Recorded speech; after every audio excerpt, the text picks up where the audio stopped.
ko'p kutib qolmadingmi? Siz yuraveracakmısınız?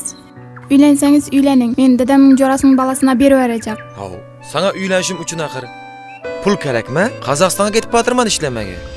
Kazakistan? Hav, Banu to'xta.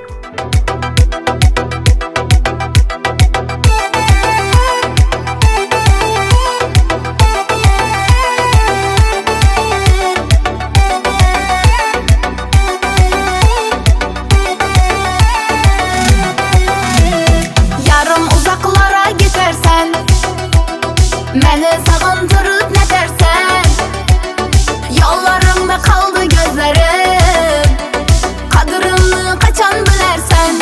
Hey, paramıma yanına, sağınğanım özün bilersen, azap verip canıma, her gün düşlerime girersen.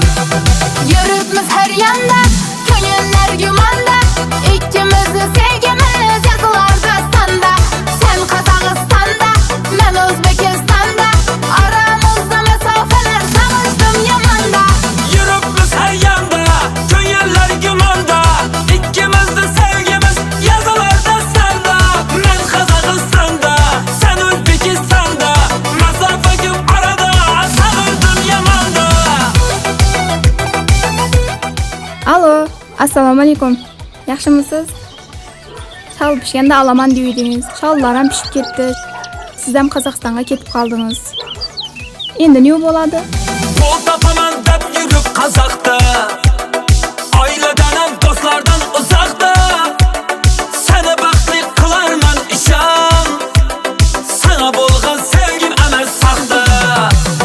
Hayallarım kaldı sen tamanda, sağınçlarım bunçeler yamanda. Şans veremem şu yıl gelmesen, baramam ben duç köken adama. Yürüp her yanda, könyeller gümanda, İkimiz de sevgimiz yazılar dastanda. Ben Kazakistan'da, sen Özbekistan'da, mesafe gibi arada sağıldım yamanda. Yürütmüş her yanda, gönüller gümanda, İkimiz de sevgimiz yazılar dastanda. Sen Kazakistan'da, ben Özbekistan'da, aramızda mesafeler savuştum yamanda.